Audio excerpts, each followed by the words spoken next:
Magandang tanghali po sa ating lahat. Happy New Year, everybody. So, pagbabalik namin ni Architect Jean sa Archipreneur, Kabahayan at Kabuhayan, 12 to 1. So, kung bago pa lang po kayo sa show na to, sa channel na to, please like and subscribe, Vantage Point Media. We're always here every Tuesday to give you sa mundo ng mga arkitekto, i-introduce kayo sa aming mundo.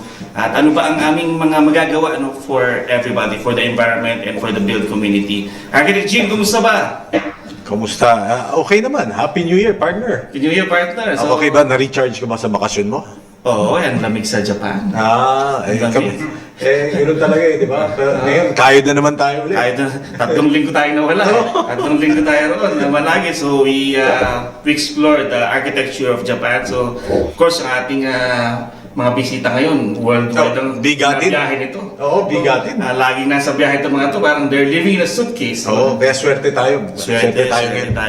So, siguro di natin kailangan lang meron lang akong konting from the studio, may announcement lang at mapapagalitan ako pag hindi ito sabihin, no? Go ahead. Kailangan ko lang banggitin. So, maaga pamasko raw from ICOR Cares Gala, nakalikom ng 1.66 million para sa nangangailangang komunidad. Taguig Philippines, sumapit ang maagang pamasko ngayong taon na masayang inanunsyo ng ICOR Care Philippines sa kauna-unahang Gala for Generosity and Silent Auction. Noong October sa Hilton Hotel ay nakalikom ng 1,694,200 mula sa donasyon, pledges at auction proceeds. Mula rito, 930,000 netong kita ay nilalaan para sa individual na pamilya humaharap sa di inaasahang pagsubok. Ang pondo ay nagsilbing maagang pamasko sa foundation na nakakatiyak na mas maraming benepisyo ang nakakatanggap sa tulong mula sa inisyatibo ng ICOR Cares ngayong Kapaskuhan at sa hinaharap. Ngayong panahon ng Pasko, ang kahangahangang kabutihan na pinamalas ng ICOR Cares Gala ay paalala na tunay na diwa ng pagbibigay na itawid natin ang kabutihan sa aksyon, nagdala ng pag-asa at saya sa mga pamilyang nangangailangan at ginawang mga espesyal na pamasko para sa lahat. Ayon kay Kevin Murphy, pinuno ng Steering Committee ng ICOR Care Philippines. Ang tungkol, ano ba ang ICOR Philippines? No? Ang ICOR Care Philippines ay local foundation ng ICOR Cares, na isang non-profit organization na nakatuon sa pagtulong sa mga empleyado ng ICOR sa kanilang mga organisasyon, sa kanilang mga pamilya at mga kalapit na komunidad sa panahon ng krisis. Lahat ng pondong nalilikop at direktang inalalaan agarang tulong at pangmatagalang pagsisikap sa nalilikom na direktang inalalaan sa agarang tulong. Ang haba naman ito, na tinitiyak na makarating sa tulong na tunay na nangangailangan sa 100% donasyon na mamahagi ng tulong. ICOR Cares ay nagsilbing liwanag sa pag-asa, kalatagan para sa komunidad malapit man sa inyo. Maraming salamat po sa inyong pagtangkilik ICOR Care Philippines. No? Maraming salamat sa tulong nyo sa nangangailangan. So go back to regular programming. Ma'am Angel, tapos ng aking assignment. Architect Jean. Yes, sir. Let's go back to regular programming. Kumusta ba? At ang ating link ba na bigay na ba sa mga nanonood? Ma'am Lori, bigay na ba? Anyway, so siguro simulan natin by introducing our special guest ng Architect Jean for this afternoon. Okay, so our first guest is the principal architect and CEO of Royal Pineda Plus, the lead advocate of modern Filipino architecture and design. Royal's practical luxury design philosophy is evident in various projects in Beijing, Hong Kong, Singapore, India, Turkey, Malaysia, Indonesia, Australia, USA, United Kingdom, France, Germany, Thailand, Israel, and Dubai. Dapat sinabi worldwide na lang. Oo ano, dapat ay maiksian sana to. Royal's passion is deeply rooted in his philosophy of authenticity and the nature of things. He is also known for distinct, responsive design and practical construction using various sustainable, energy-efficient materials and innovative technologies. He's always challenged by creating modern interpretations of the local cultural identity and fostering the Filipino culture of betterment. Royal is also founding co-chair of the Design Advisory Council of the Philippines. He has an honorary doctorate degree from PUP, the Polytechnic University of the Philippines, and named BCI Asia's top 10 architects of the Philippines. Galing. He was awarded, partner, the Creative Force Award for the NAIA Airport Terminal 1 and the Mactan Cebu Airport for Project Luz Viminda. Kaya pala gumaganda ng mga airport natin, no? Oo, hindi na tayo magiging worst Hindi tayo airport. cute, no? Oo, sigurado. And recently, Royal was named National Innovator and Visionary. He spearheads Royal Pineda Plus projects in the modern Philippine city, which includes the new Clark International Airport, the Sacobia River Bridge, the National Academy of Sports, and the iconic Aquatic Center and Athletics Stadium, which was highly commended by the World Architecture Festival in 2021.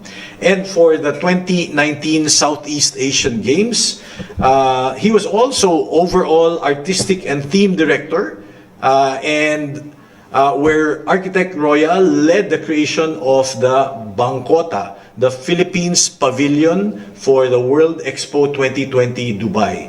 His compact pandemic house was also shortlisted for the 2022 World Architecture Festival. Partner. Grabe, Napalo galing, mo. Galing. But kudos to our special guest. Welcome, Architect Royal Pineda. Bumati ka muna, Architect. Hi, Jean and Alfred. Nice to be here. Thank you so much for inviting us. No, and well, I have my partner here with me, but I'll let you introduce him also. The long introduction. Pero thank you so much. Happy New Year to all. No? And we're excited with your platform. May kwento kami na mai-share din sa inyo. Very good. Okay. Thank you. Okay, so our guest, no, of course, well respected in the community, of course, of architects. No? Daniel A. Lichauco is a principal architect. Dan is one of the founding partners of Archion Architects and is currently the managing principal. He has over 30 years of experience in total project delivery in all aspects of architecture, interior, urban design, and master planning, from design to construction, as the managing principal. He is also an accomplished educator in the field of architecture and design with extensive teaching experience. Okay. Yeah, good morning, everybody. Thanks, Gene. Thanks, Alfred, for having us over. Thank you, Dan. Okay, so partner, so inimbita natin sila. Siyempre dahil una, gusto nating malaman yung practice nila, no? How to be How them. to be them. How to be them. How to be done, how to be royal, no? Yep. Well, how to be you, yun ang question eh. Pero bukod dyan, kasi these two gentlemen are leading the UAP on its 50th golden celebration. No, 50 na tayo, no? Parang Kailan lang? Kailan lang. 50 na tayo, parang kailan lang. So, ready na ba yung yung kanilang presentation for that? Ready na? Okay, so yeah. So, we will let Architect Dan and Architect Royal explain the concept of the 50th Golden Jubilee. Okay.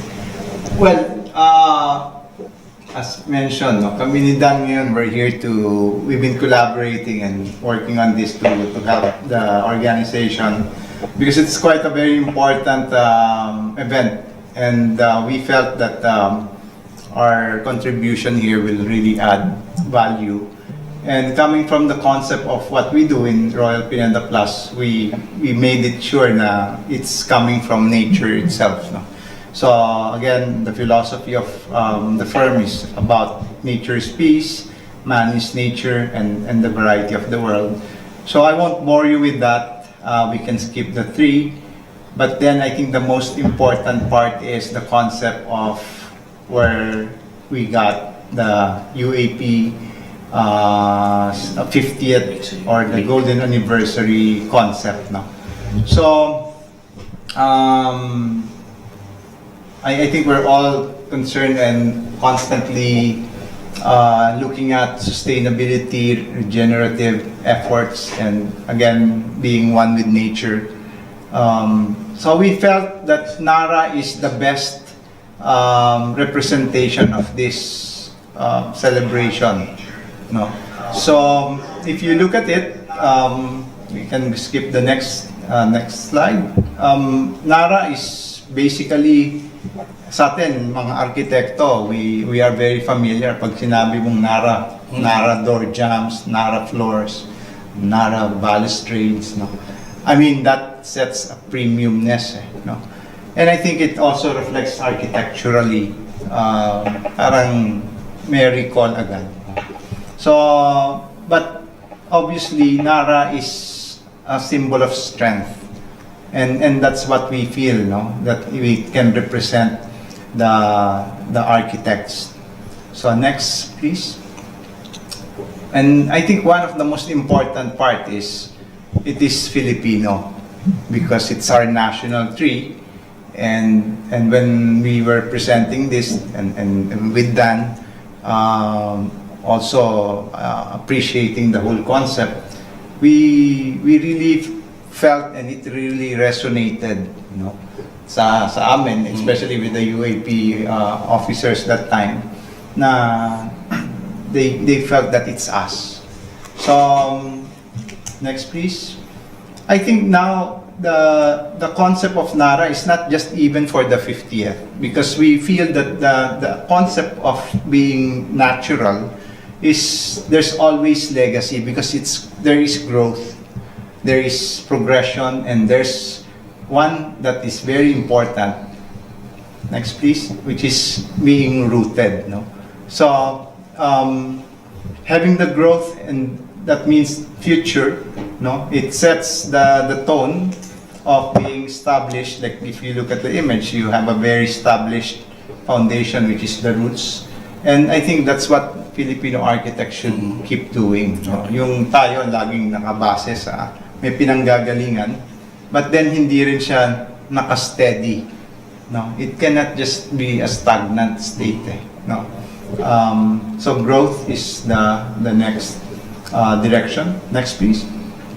And again, strong and rooted. I think that is the key words there. Next, please.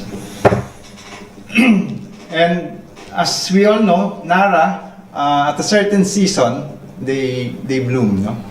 And it becomes golden, no? So this is why we also felt na it really strongly represents the 50th anniversary, which is today. I mean, this year already. This year. And thank you for inviting us in your first. This is your first for the year. For the year, Yeah. no?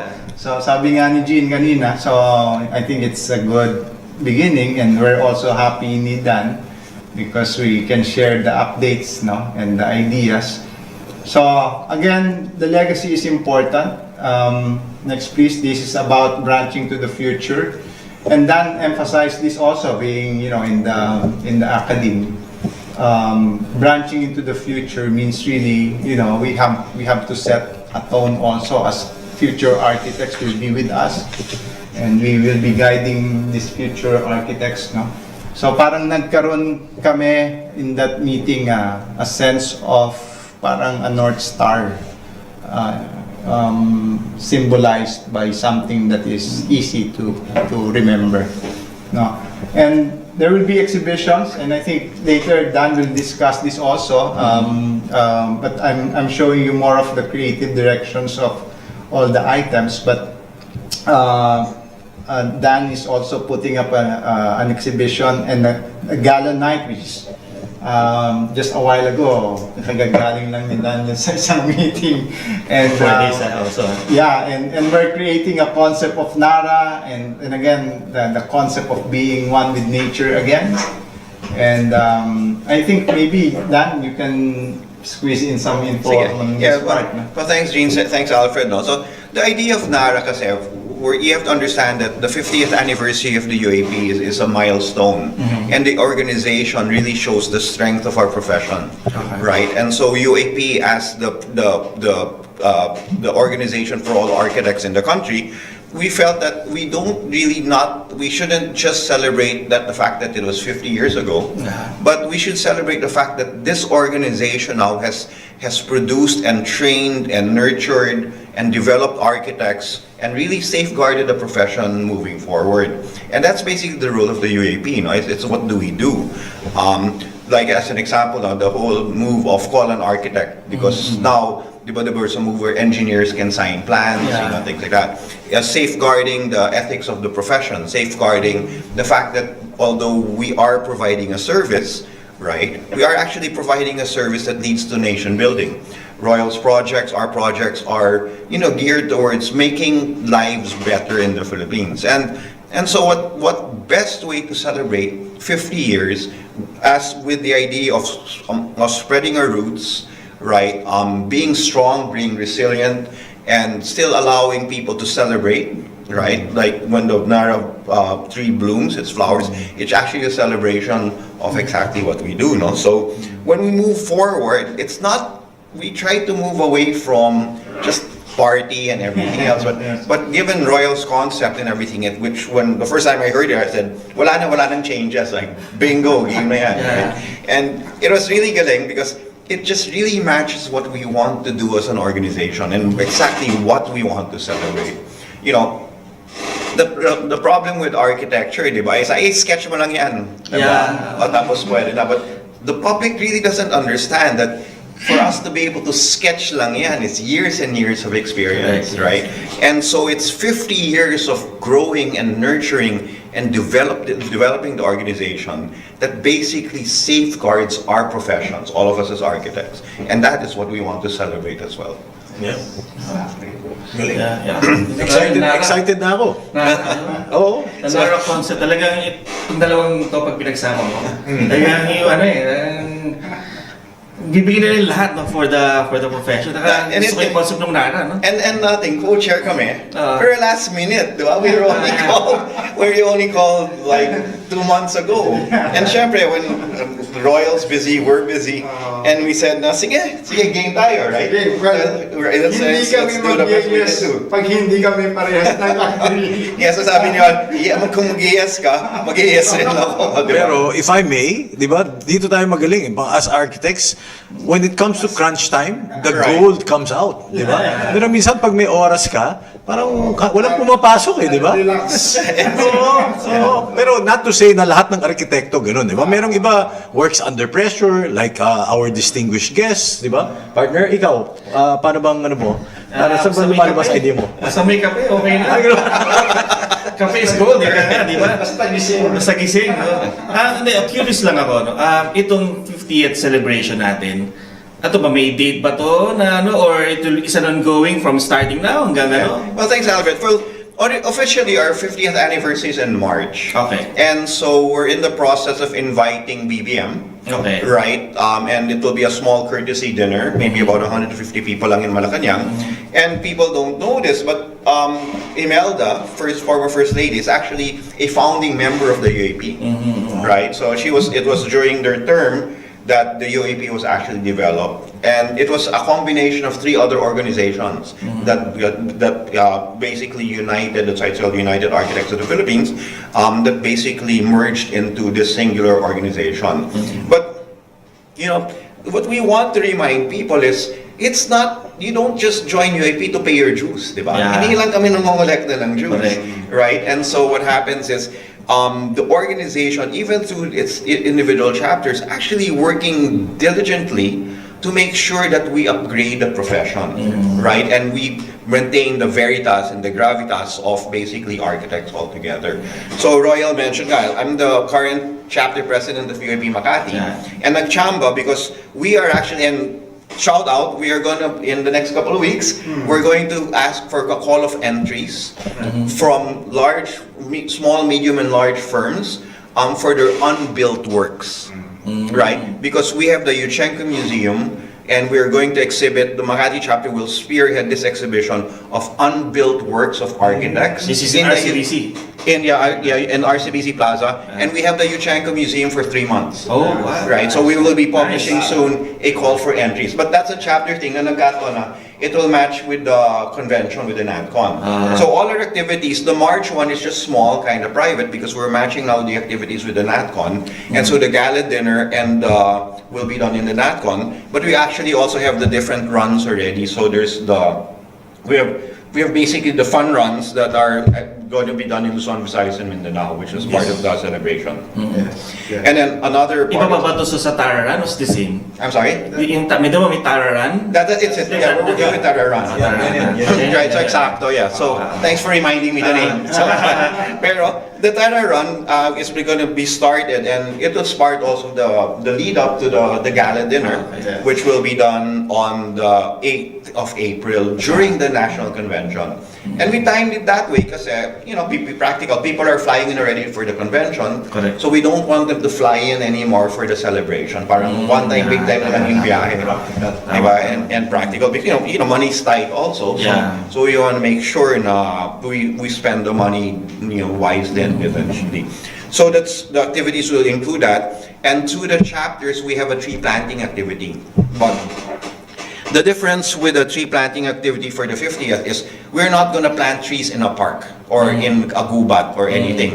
It's each chapter is supposed to identify through their LGU a street. Okay. And we will provide them with Nara seedlings. All right. So that we want that street to become the, UAP Diliman chapter street, and it will bloom yellow with the Nara trees at the same time every year. And so it's part of greening the metropolis. So this right? will happen all in the same day? Depending on March which chapter. 23, which is this Right, maybe anniversary. not March pa, because we have to get the seedlings. But it might be staggered also because we're waiting for the seedlings to grow kasi medyo madami. But the idea is that we will ask each chapter to adopt a street in their vicinity, nice. and then we want to plant that with that. And hopefully it's not boulevard, so some street in some small barangay, things like that. And maybe the chapter now can water those trees eventually. So increasing the greenery in the whole city. Something that they will do yearly, Something here. And so, celebrate. and we can look at it. So 50 years ago, they planted a tree. Diba? Look at the street now. Ang ganda-ganda. And I think Things like that is also a nice reminder of the symbolism of Nara and the architects being, in parallel. You see something that's growing and making the city beautiful, di ba? Parang as architects, I think we should really be the one promoting that. Right, and because what's interesting is if you look at Metro Manila, it's really those older established neighborhoods that have the trees, things like that. But as new neighborhoods are developed, you're waiting for the trees to grow. But we have to make sure that the trees are still a vital part of the urban component. So that's so that it's not just a one-time, big-time celebration, but it's a celebration that will last, for a long, long, long time. Yes. Wow, talagang Partner, imagine mo pag UAP 70 na. Right. Diba? Ang ganda na niyan. Right. Nakita na natin. Gano'n ba curious lang ako, gano'n katagal bago lumaki yung Nara tree? I think there's parang in a 10-15 years you're... Malaki na siya, so fully grown na siya. Kasi even... And flowering na, di ba? tsaka tall na. Ganda na. Okay.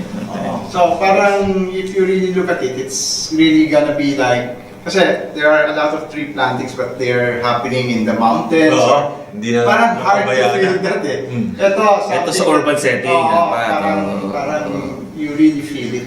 So, sakto sa 75. Dito pa kaya tayo? Oo, tayo na, nagsushow na tayo. 75. And it becomes legacy. Legacy kasi, di ba, parang how often do we find a 100-year-old tree? Right. Di ba? And so it's pretty... How often? Usually, kinakat na yan. Wala na. Correct. So ngayon, we're now looking forward to seeing future 100-year-old trees. In In the- the next future architects. And that will be in every city where there is a UAP chapter. Oo. Right, in every district, in every barangay. So challenging to, architect Dan, pagka foreign-based ang Ah, organization. magdala tayo ng Nara sa Dubai. Oo, Dubai, tayo sa Qatar, They're calling Christian. Christian. so but One chapter, di ba? and the idea was to not just make it a one-time, big-time event, right? But it's something that's continuous. Yeah. And then, but the culminating event is our gala dinner on April 8. And so this one, kasi architects na we're maarte, Yeah. right? So, but we actually, the gala dinner will be in the Soler Ballroom. Oh. The reason why we picked Soler, it's one of the biggest ballrooms in the country. And sorry, I've have to say this up front, that it's very limited. No, we're only allowed, it's a capacity of 1,000. But what we're going to do is, when you walk into the ballroom, you'll be surrounded by LED screens, right? And so it's a fully interactive dinner with specific themes, like resiliency, growth, Filipino, legacy, sustainability, and things like that. So as the food is served, the images on the LED screens will change. So you begin to experience a dinner unlike anything you've been to before, and we encourage people to kind of sign up for that. No? I mean, it will be partially subsidized, but since it's very limited, we're working with Soler. In fact, I just came from there because I just met the chef and Galeng. So, you know, he's looking at, as an example for Filipino, we're looking at marinated lapu-lapu with a coconut and lime dressing mousse, avocado mousse, no? And then so our job, which is now towards Royal ulit, is to create the meaning and the images for the food, so that actually comes in with, so as the food is served, images changes and it becomes experiential, to the point that, you know, it's like we want people to attend this dinner and say the food was galeng, the company was brilliant, but it's something that we will remember for a very long time. So it's not just an ordinary dinner, and so that will allow us to really celebrate the organization in its 50 years. Well, it really... Yeah, nandito na yung menu, no? So many notes na. Not imagining how much kaya yung per plate dito, no? Yeah, it's kind of mahal. It's coming out about 8,000 pesos per person, right? But of course, we're looking for sponsors to subsidize that. And Siguro to end rin, kailangan 10,000 per person, no?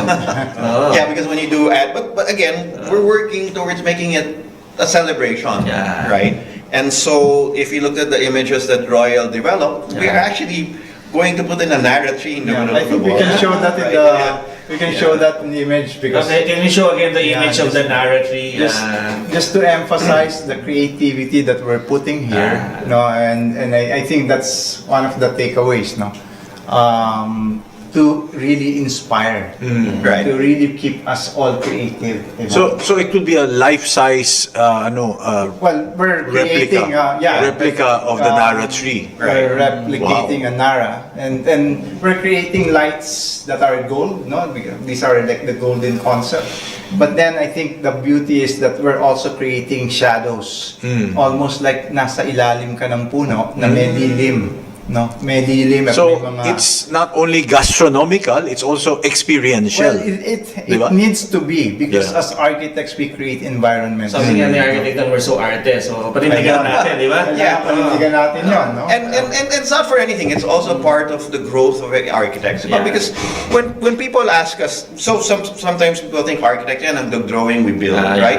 But people don't understand that as architects, we are purveyors of taste, right? We influence certain directions. Correct. We influence art. We influence architecture. We influence sculpture. We influence movement, right? And you know, side story. One of my biggest clients that who just basically let me do what I want, right? Which is very rare, Oh. right? He basically said he hired me because when I entered his house, I said, "Wow, I didn't realize you had a canaletto on your wall." And the last time I saw a canaletto was in a museum in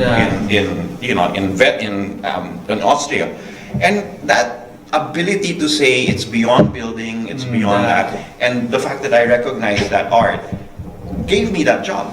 Diba? So it wasn't based on the practice, it wasn't based on our past projects. And so what's interesting is architects tayo, we have to be literally Renaissance men, right? Which kind of segues into how to run a business. And people look to us not just how to build, but even looking at the business part, looking at economics, and so this is part of that where hopefully you also go home and say, I can talk to my client about food. I can talk to my client about this. So it's not just architecture. And that actually enhances the experience of both the architect and the client in the conversation of creating things. Yeah. Si Royal sanay na yan, di ba? Kasi hindi lang simple, it's a meaning. Everything is a underlying meaning. There's a concept, di ba? Well, it's a total experience, no? Right. And of course, as mentioned dun sa mahabang intro ni Jean, no, we're constantly advocating modern Filipino sensibility. And it's hard to express an identity if it's all mixed up. So what we're trying to do, and what Don is trying to do here together with for the gala night and the food, no, to the details, we want to keep it Filipino, but then again modernize, better Filipino. Example Filipino, no? So the chef said, spinach and kale cheese tortellini with truffle cream sauce. Then I go, why are we using kale? Why can't we use kangkong? Correct. Right? So we are using, it's going to be spinach and kangkong, Yes. right? In a cheese empanada, There you right? go. Like a tortellini. So, Right. I think, as mentioned, the totality is important. Yeah. And I hope that when the architects come and they experience what we prepared for everyone, I think... You mentioned Filipino, your love for Filipino architecture. Of course, medyo ni-stock kita, research kita. You graduated from Sintang Paralan, no? Yes, PUP, no? PUP. Under Japanese program, no? Yes, So, yes, yes. Did your love for architecture started in PUP? I couldn't really say na from PUP because from younger years I've been sketching, I've been doing design, not just buildings, cars. I'm drawing cars and all, but I just love designing. I'm constantly making my versions of my own, parang as my imagination. So it so happened that I think it's destiny. And side. I'm teaching now in PUP. Oh. So every time I go, I better do well kasi galing dito si Royal. Yeah, correct. But of course, Architect Dan is our fellow alumni in UST. No? He has a degree in bachelor's in, of course, first, after UST, meron siya sa University of Michigan, University of Notre Dame in Indiana. Yes, actually 3 masters. No? Kaya nga proud din kami and Dan accepted the job. Yeah. I mean, PUP. Though not pinapawisan si Dan. Not all rooms has air conditioning. But I experienced having that also as my senior in UST. No? Sabay kami nagturo sa isang klase. So, bilib na bilib talaga ako dyan. Taga-support lang ako. Thank you, pero hindi ko typing senior. As my fellow professor in UST. No, but that's one of the things. So going back to this dinner, we want people to leave also learning something new, right? So, and again, I'm sorry, it's very limited, the slots, right? But we promise you that it will be something that you will learn. You will learn something from this, and that's the education part, I guess, from the both of us, right? It's you can attend the dinner like that, but what will you take away? What will you remember, right? And these are skills that architects generally have to develop if you really want to, to show your clients that it's more than just building, no? It's more than that. And it's the whole idea of art and architecture. So I'm sure a lot of our listeners and viewers are medyo excited na, no? Parang, I want to be part of the 1,000. How can they, Sorry, hindi 1,000, part of the 600. 600, okay. So how do you actually get to be part of the 600 if ever there even is? Reading ba to? Oo, parang, Initially, we thought that we would allocate 3 slots per chapter. Right? So that's one of the things. But it's work in progress. But I know that the sign up will be part of when you sign up for NatCon. There will be an add-on for that. No? So it might end up being unahan. Right? So once it's released in the NatCon sign up, right? If you want to attend that, we don't know the price yet, but we know it will be subsidized. So in other words, we're looking at the cost of the meal plus the cost of the production and everything else. So it might come out to 11, 12,000 peso I'm thinking per of person. 15 parang ganun Something like that. But of course, we're getting sponsors. So shout out to Boysen. Yeah. Kasi yung dessert namin is textures of chocolate that the chef said we can paint it in Boysen colors. Right? So you have different textures. And what's interesting is you guys realize that the Filipino Malaga chocolate is already becoming world known, right? Yes. And so when people are looking at single origin, mga single origin ganyan, and so we're working with the Davao chocolatiers. This chef is going to work with the Davao chocolatiers to make sure that we have the texture, the different types of chocolate painted in Boysen colors or Davis, right? But the idea is we want to make sure that it is again sustainable and Filipino and memorable. Yes. But don't worry, it's edible. And masarap. I mean, they're paints, but they're not. They're Papasok edible. pa rin ba dyan, Dan, yung pagiging green architect mo? Kasi you're known as a green architect also, di ba? Well, ang problema is yung decoration baka fake. Yung nara, we can Of course, we can bring the- tatanaran there. There- But it's part of that, no? So, and I remember doing this in one of our first projects.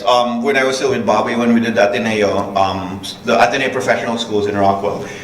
It actually had a floating island with a tree in the middle. And my explanation to the Jesuits was, we miss out on simple things like sitting under a tree and reading when you're in the campus, things like that. So dining under a tree, Yes, right? yes.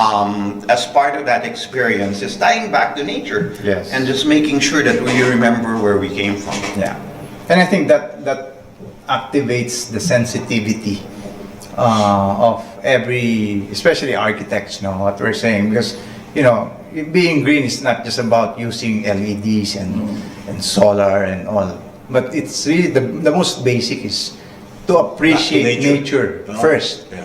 You will never be able to think without knowing the value of what nature is giving you. Otherwise, it's always second layer. Oh, dagdag na lang kayo dyan ng paint that breathes. Okay yun, fine yun. But then that should not be the solution. The first solution is what's the most basic.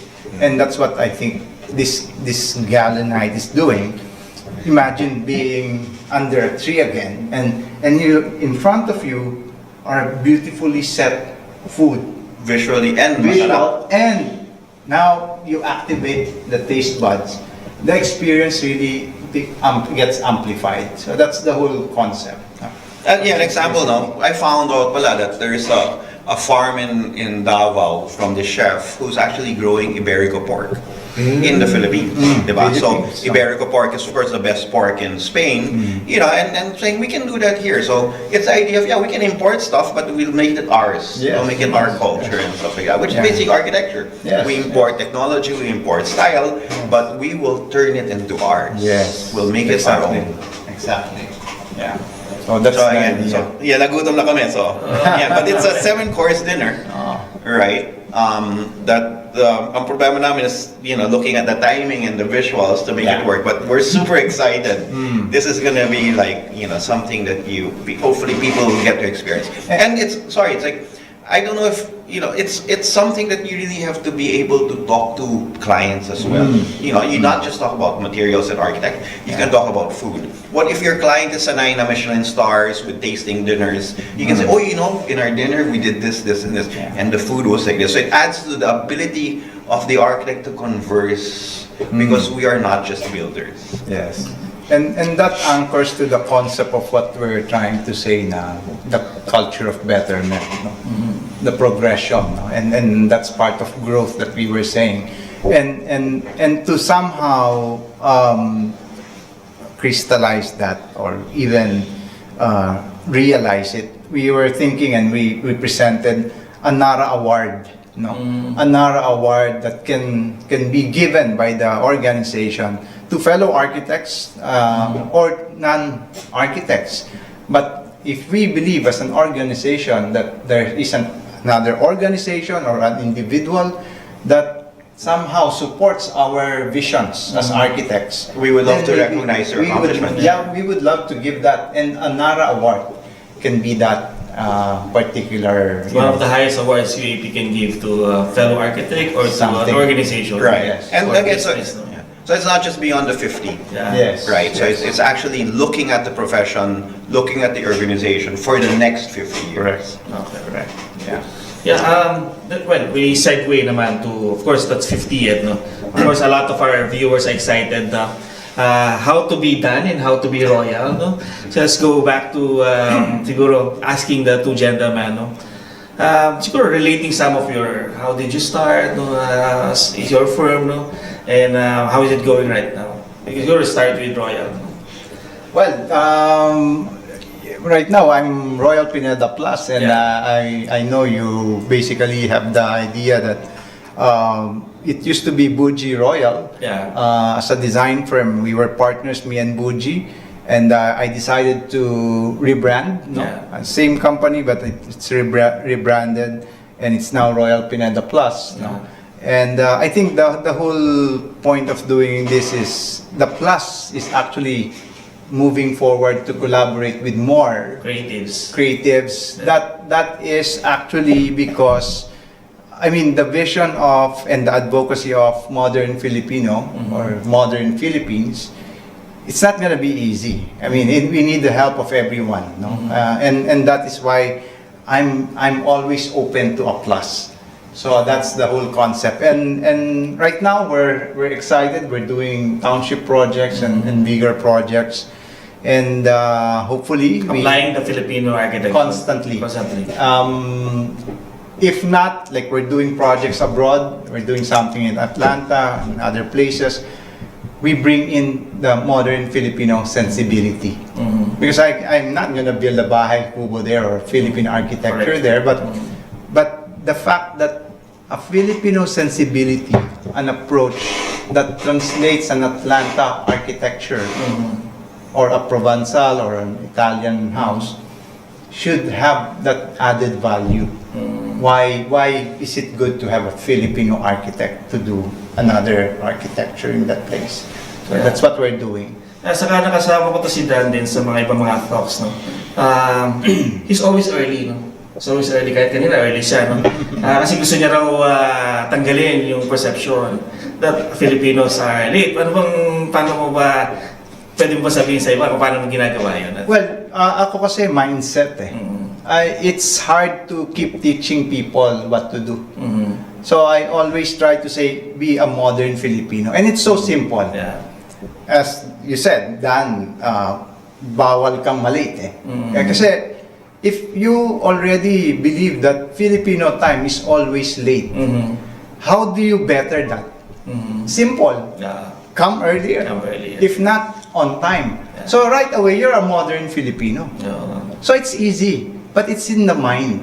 Otherwise, it's not organic.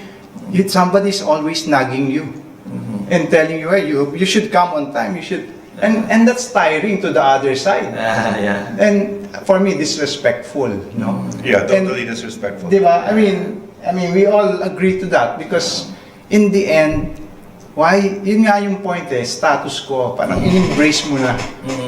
Natatawa pa nga yung iba pag sinabing Filipino time eh. Parang wala na eh. Wala nang effect eh. So, for me, it's just saying, do you want to be a better Filipino?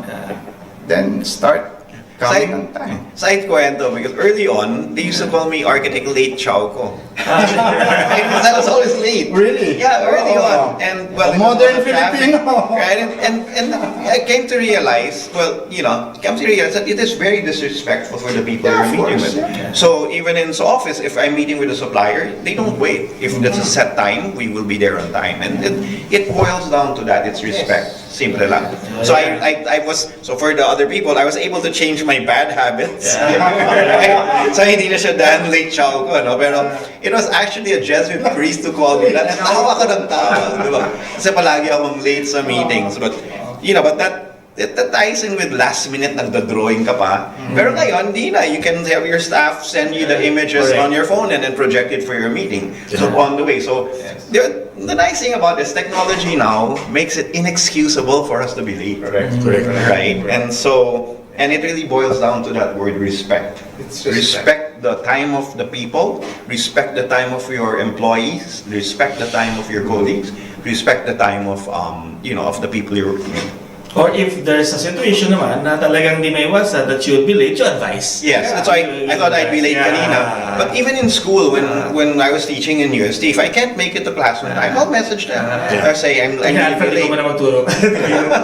kasi I think the effort kasi, iba yung habit eh. Yeah. Iba yung habit versus may mga cases na sometimes it's really unavoidable. Correct. But that's why you advise. But then, iba yung when they meet you and it's constantly that you're late, iba na yun. That becomes your character. And that becomes the identity of what you call, okay, Filipino is always late.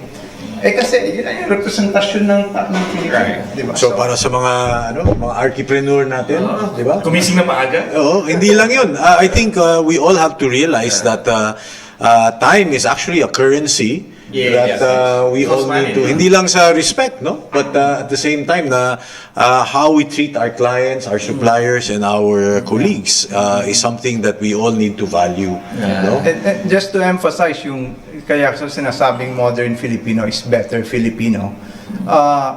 Modern Filipino is really simple in a way because it's about precision. If you're always late, you're never precise on time. And that's the problem. If that is an impression that you give to a client, yung precision mo na, is this guy gonna do my house properly? Because he's not precise. He cannot be on time. I cannot be relying on his maybe documentation is not precise. But I think for me that is an important character. No, so precision is actually basic dapat, no. Bawal na yung mata-mata. Or di ba parang is mata-mata, di ba? Dati. Ngayon millimeter. We have to count the millimeters so that the tolerance become really small. Smaller. Diba? Kaya nabanggit mo, Royal, marami kang mga naging project or nagiging project ngayon, no? Ongoing abroad, no? Hindi lang dito sa Pilipinas, no? Can you walk us through your day-to-day operation? Because iba yung oras naman sa ibang bansa. How do you communicate with them, di ba? How do you run these projects, no? Especially outside the country? But mention nga ni Dan, technology, it's good and bad, no? Because it follows you wherever you go, no? Kahit nasan ka na, I mean, you can be abroad, but then even if you're here in Manila, yung kliyente mo sa abroad may time, but then I think what's good is there's email also. So parang respecting their time. Alam mo, tulog sila.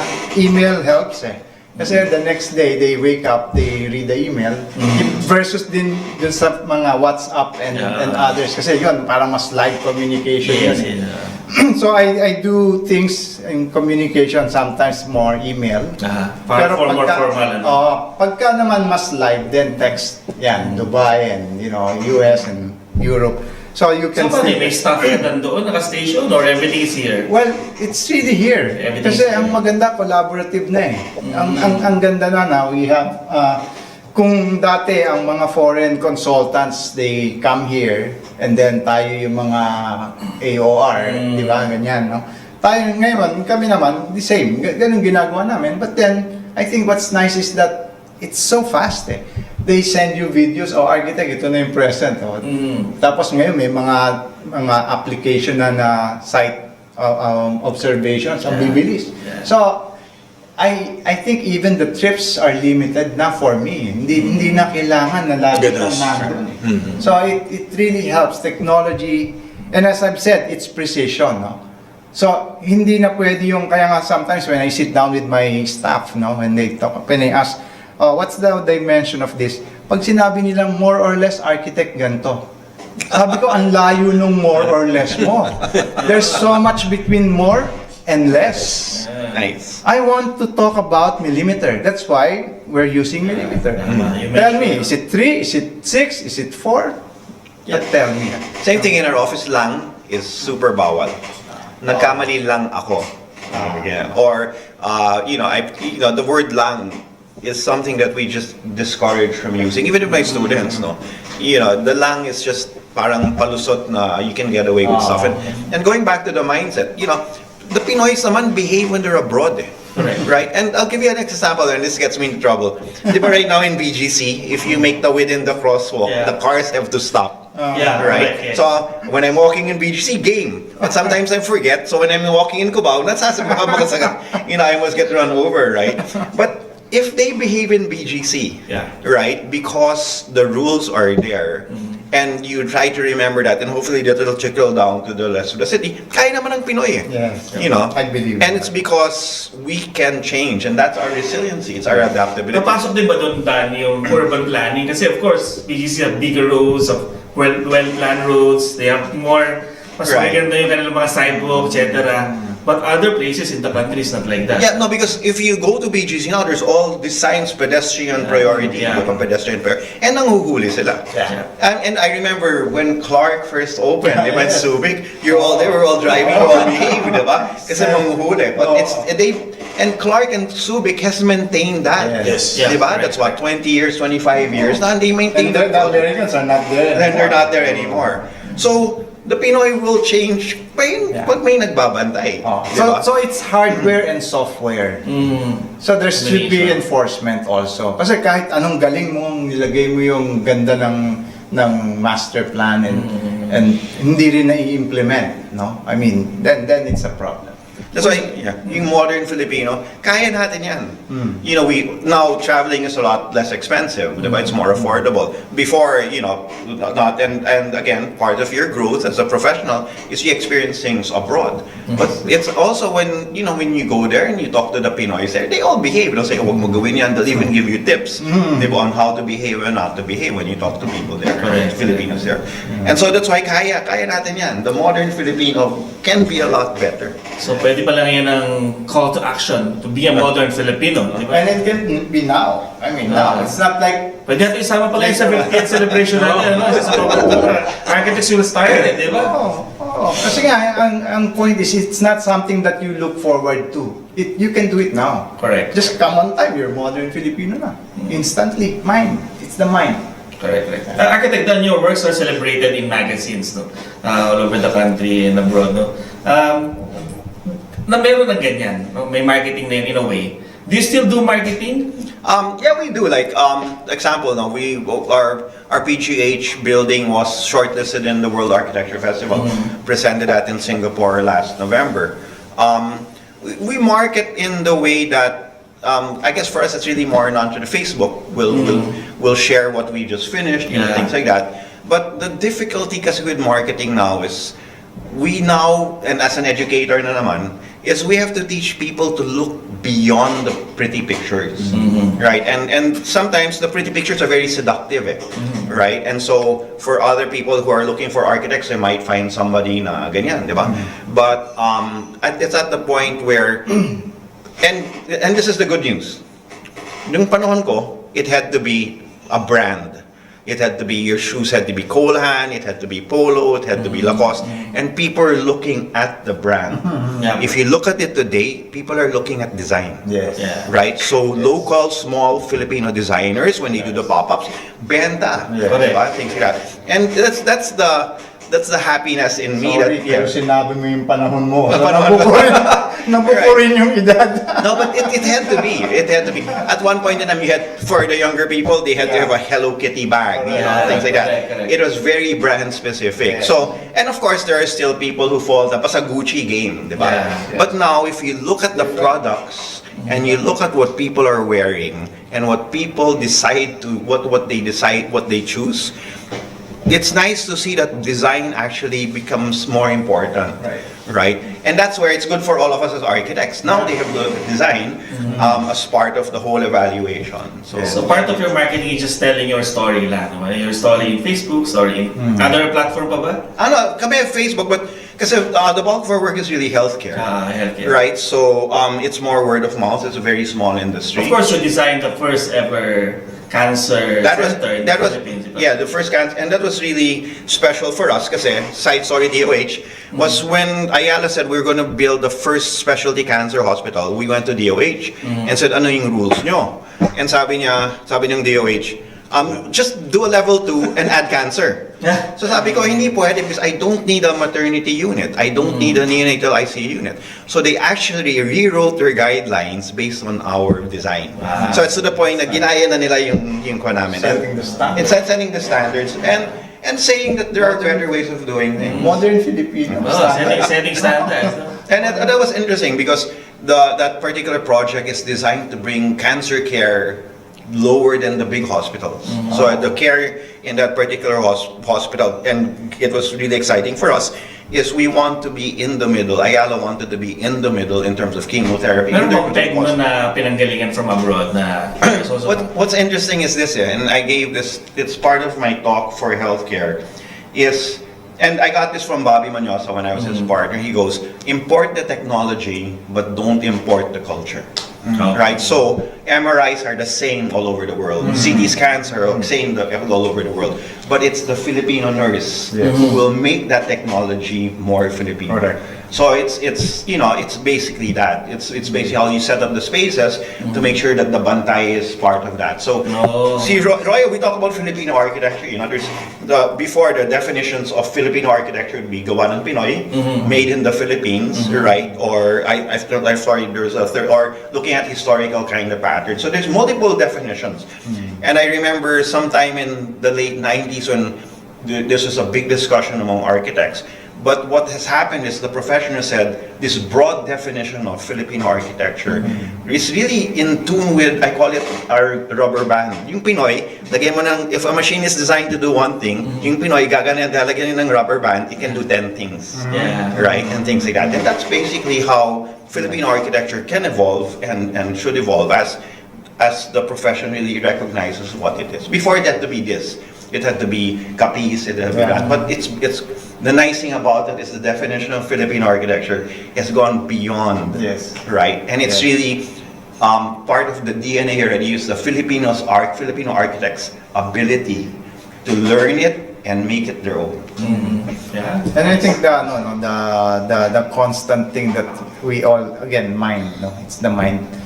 We all have to constantly ask ourselves, what makes it Filipino? Because we will all have different versions of that. But the idea that at least you're asking. Right. In your project, either it's a hospital, a waiting shed, a trash bin. What makes it Filipino? There's an effort. Other than surrendering to the idea na, no, we've been colonized, it's a confused nation, and so on and so forth. But the confusion is who we are. Yeah. It's the multiplicity of culture that's who we are. There's freedom now to look for it. Right. Or to define it. And to be flexible with it. And to make it your own. And to own it. Because at the end of the day, it has to work for you. It has to work here in the Philippines. I mean, don't bring an Italian architecture and then with all the thick walls and small windows and so on, parang ginagawa mong look nila. Those are beautiful because it's authentic to their place. But what is authentic to you is the question. Then if you better that authenticity, you make it the best for the Philippines, then the world will see it's a great tropical architecture. Interesting exercise. Just Google modern Bahay na ba to? Or modern Bahay Kubo and look at the images. It's all over the place, but it's distinct. And it's no longer dependent on a single definition, and which is culturally who we are. We are not dependent on a singular culture. We are influenced by the Japanese, the Americans, the Spaniards, the Portuguese were here, the Dutch were here for a while. And then when our OFWs travel and come back, we are influenced by that. And that's basically who we are. We're a melting pot of just different cultures, and our job is to pick the best of each of these cultures. Kasi you mentioned world practice or global practice, diba? Tapos I'm thinking of a business that is expanded abroad, no? Just like Jollibee. You can see them anywhere now, no? They have a lot of branches. I think nasa 1,000, 2,000 na yata ang branches sila. And then a lot are abroad. And then sinabi mo na pag pupunta sila sa isang bansa, ina-adapt lang nila rin yung flavor of that area, but the brand is still there. Right. For architecture, do you think the brand of architecture, Filipino architecture, is now ready to expand globally? Of course, with your own practice also, no? As your experience. the local, for example, kami ni Gino or other colleagues natin, no, are ready na ba to expand abroad with the ASEAN, with the APEC there, no? Yeah, I believe so. Like, I mean, we've designed a house in Provence, and that's from ground zero. And the requirement of the building code there, the restrictions and design. You follow, yeah. We followed, and you have to build the house like the medieval times. You have to stack the stones. It's not a cladding. It's not modern building technology. Then you just clad it with stones. No, to that level that you have to do it with the methodology of the medieval times. So we designed it, but we needed to bring that Filipino-ness. Filipino brand, no? Well, it's more, it becomes a brand. When you say a brand, becomes parang a manifestation Yeah, of who we are. Yes. But actually for me, it is a sensibility. Yung, di ba Filipino yung maliwalas? But in the houses that's there, when I was looking at the houses in Gordes, they're all modularly compartmentalized. But then, ako gusto ko open eh. May heater na eh. Before, it needs to be small because they need to heat the rooms individually. Correct. And madaling painitin, no? But kasi system-wise, you have the technology. And the windows were small because they need to keep nga the ano. And now we have double glaze, so we opened it up and we finished the whole house and it became beautiful. Now, we invited the neighbors, to have dinner in the house. When they came in, the locals were saying, wow, we didn't expect that a Provençal house can be like this. There's something about it that it's still Provençal, but then there's something that we added as Filipino. It's not Filipino Your architecture. experience as Filipino, no? Yeah. Distinct na Meron distinct kang, siya, di ba? meron kang gustong idagdag eh, na not because you just want it to be added, but because may malasakit. You wanted to give them an extra experience. And when they did, they said, hey, honey, maybe we should hire Filipino architects next time. Yeah. So instantly you get to promote the identity of the Filipinos without literally bringing bahay kubo or something there. Yeah, one of the things when people ask me what is Filipino architecture, it's really adaptability of space, right? That's one thing, and that's key. Diba? Europeans, Americans have a dining room, a living room. Tayo, you have a bahay kubo, you lay out the banig, naging bedroom. You put in the bangko, you put in the table, naging dining room. And so we did the Vinh University in Vietnam, right? And when we were talking to the Vietnamese, they were looking at the Western model, and the may-ari wanted to copy Moscow State University because he studied there. So again, we looked at that. We looked at neoclassical architecture. But when we were talking about the spaces, we said, why do you want a conference room when you can do a conference room that is big enough that you can do breakout little meetings within that little conference room or that auditorium? And so we started questioning singular use space versus multi-use space, and again changing the laman so that it changes the use and making it flexible. And they bought the idea. So if anybody's in Hanoi, take a look at the Vinh. They're now. It was interesting when we did it. They wanted to say the owner said, I want to build the first Vietnamese car. So when we were doing the studying on their auto labs and everything for the university, we actually looked at that and we asked different people of how can we make the space more adaptable because we don't know where they're going. And that's basically Filipino architecture. Yeah. It's like what you do in the room might be the same, but the function and the things you put in the room will change the function and the use of that room. Yeah. And that's, again, one aspect of Filipino architecture. And Filipino architecture is very adaptable, right? So, we can adapt everywhere. Yeah. And it's the same. That's why I see it's the same for architecture as well. So it's when you ask na if it's ready for the world, it's always been ready. If we just know how to really constantly improve it, better it, it's the same. Like as I've said, when you look at the beautiful designs in Italy or in France, nung una naman they designed it for their own use. They better it for their own use, and then the world started to see that it's beautiful. And then we call it French design, French or Italian design. So ang tanong ko, when foreigners come to the Philippines, if they don't see anything that's good here, you can never expect the world to call it good Philippine design. So the first thing we need to do is to show a better design for ourselves. Then the world will appreciate, hey, I'm in Indonesia, I'm tropical, that's beautiful. From Philippines, it's also tropical. That's Philippine architecture. Maybe I can adopt Philippine architecture in Indonesia. The recognition and the ownership becomes organic also. No, so and this is what happened also when I spoke in Dubai. 3 countries were invited to speak in the World Expo 2020, and the world is there. The audience is the world. 3: Netherlands, Brazil, and the Philippines. Netherlands, they presented an air-to-water technology. Brazil is water. Philippines, cultural sustainability. After the talk, I was checking out the next day. I talked about practical luxury, which is for me the concept of doing design and achieving luxury by design. It doesn't have to be expensive, The next day, I was checking out, a Brazilian architect came to me, and then he said, "Architect Pineda, can I ask you something?" So I said, "So, what's it?" He said, "I'm from Brazil, and we're basically the same, tropical, we have a lot of resources, but can I bring practical luxury to my country?" I said, "It's all yours to take." So my point is, a mindset can be shared globally, and it can be universal, and that's Filipino.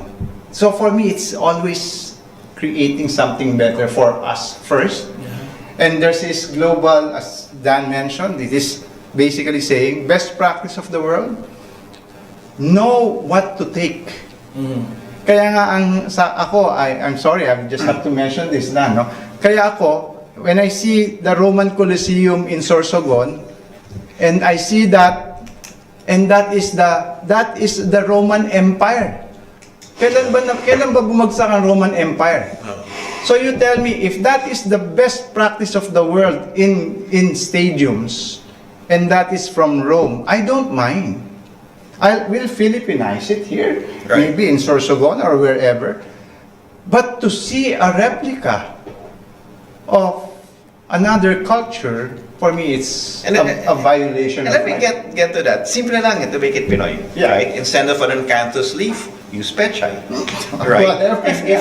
If you want to use that style, look at it. Look at Filipino Art Deco, which is again European, French to begin with. But if you look at the decorative systems of Filipino Art Deco, may piña, may anahaw, and there are ways to adopt a particular mindset and still make it your own, right? So I agree. And so when I saw the Corinthian, parang okay, diba? If the client wanted the Colosseum, let's make it a Pinoy Colosseum. Yes, I think that's a call for all architects, no? Parang yes, there are clients, but hey guys, we're the experts here. We should be able to, and Jin and me were discussing this, there's an art in communicating this to the clients, no, without offending them or making them feel na parang, teka, bahay ko to, or maybe project ko to, or whatever. How do you achieve that? How do you get to that level wherein you have the authority, but then you are collaborative? And you achieve that by studying and learning. As an example, the Colosseum, it was Doric, Ionic, Corinthian. So Doric is the heaviest in the base. But if you look at the third level of the Colosseum, there are actually butas on the dentils because they had poles. And the poles had a canopy and it had a tent, right? So that was the roof of the Colosseum. Why can't we do a Pinoy roof in that tropical roof with a Colosseum base? That's what I'm trying to say. Yeah, exactly. So it's not that we can say, you want a Colosseum, day na yan. But we have the ability to turn it, to make it ours, to turn it into Filipino. To better it for us. And that's what I tell my students, i-google mo lang, makita mo na yan. Diba? All you have to do is be curious. You're asking what makes our practice, stay curious. Sorry, panahon ko, isa lang yung diba? Yung panahon ko, isa lang yung magazine, sikat ka na. Right. That's so, I mean, Sana it's right here, Yeah, it's okay, right? yeah. And it's Diba? I don't understand why it's all there. Yeah. All you have to, and that's why when we talk about architectural education, we really have to also move from the old style architecture, but actually teach the kids to become more analytical because information's there already. Right, so the whole ability to analyze things and look at it and say, okay, they want that, but how can we make it different? How can we make it go on? That's why Dad is a very good teacher. Kasi he's also he's practicing, practicing architect. Ang dami natin tutunan. Yeah. Partner, Of course, he... partner, I think parang may part 2 to eh. May part 2 siguro to. Part 2. Begin, no? Pagka part 1 lang. Oo. Actually, I was 1 year younger than Dan. Nagkikita kami sa uste, di ba? Kaya yung mga kuya ko eh. Nagkakabistuhan na ngayon. Anyway, partner. At least hindi tito sinabi ko ha. Kuya lang. Pero can I just quick add? So again, just to remind lang, UAB Makati chapter will do a call for entry for unbuilt works. Okay. Open format. Unbuilt works. Basta it has to be unbuilt, right? And it's open to all architects in the country, right? We will be categorizing them in architecture, urban design, Unbuilt planning. pero may permit na? Or No, may, unbuilt. Yung type na rineject ng kliyente. Na-reject ng kliyente. Yes, why? Because the unbuilt works represent the pure genius of design na hindi na kailangan yung pera, hindi na kailangan yung kliyente. And there are reasons why they will not be built, but it's the fact that us as architects worked on those, right? And si Royal nag-yes na, so magpapadala na siya ng entry, right? And it will be curated by the director of the Lichauco Museum. So we're not doing the selection, but we will be doing a call. Meron So bang size to? Meron bang open size format, to? Open but format. we would rather see sketches. We're actually trying to get the Daniel Burnham drawings to be as part of the exhibition, right? Because it's unbuilt, right? The plans of Manila. So the whole concept is unbuilt. I know we will be looking at different firms, but again, if you guys are interested, and Resume Builder exhibited in the Lichauco Museum. Maghahanap na ako ng sketch mamaya. Sa office. Right. And you can update your sketches, but we encourage really to show the people that it's the pure genius of design, unadulterated by finance and client. Ayun yung sketch yung panahon lang natin yung nag-sketch. Game. Ngayon, iba na Mas yung... sketch na. Iba na ngayon. Kaya sa mga And bata si na Royal nakikinig ngayon. Si Royal maghahalongkat na, sabi niya. Paki ano nga, parang Royal and Dan, ano nga sa mga batang archipreneur, no?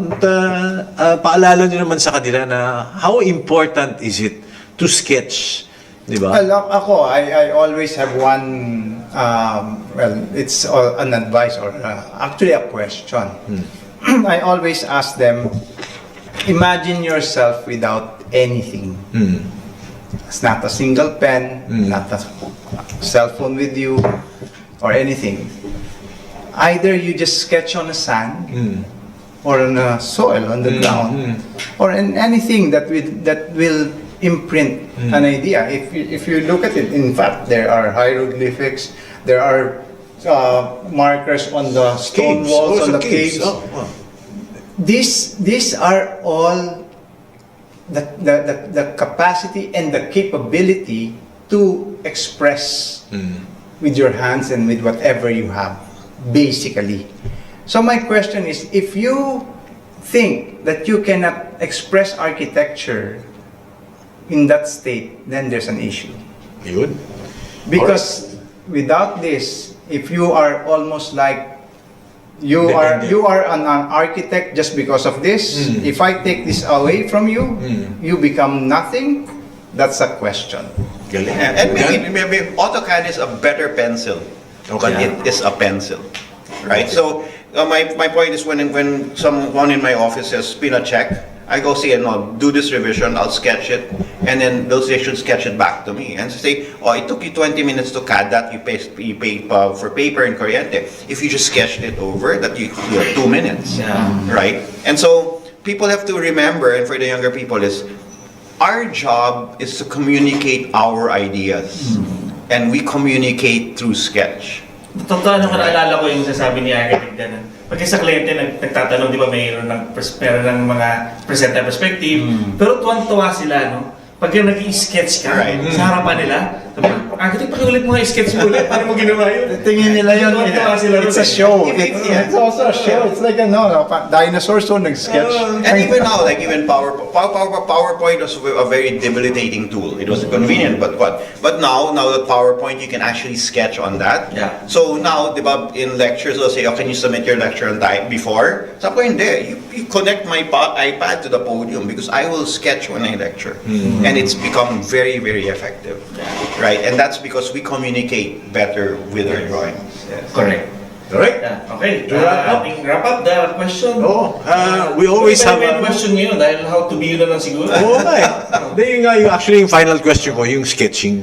Di ba? Para sa mga batang nakikinig, mga ano. In fact, yung anak ko, baka nakikinig ka. Iho. Oo. Let's close na, partner. Yes. Kasi overtime na tayo. Overtime na, papagalitan tayo ni Direk. No? Of course, we just like to get some announcements siguro in what your firm are doing right now and what are some of your announcements. Well, I just want to invite everybody for the 50th anniversary, and me and Dan are excitedly doing this together, and of course collaborating with the whole organization. It's not easy.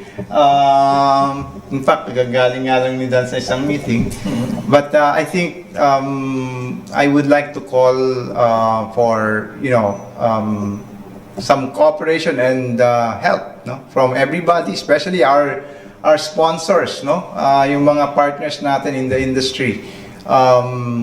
This is a very memorable event for the architects, and we hope that we can deliver this properly with your help, no? So we need your support. Yun.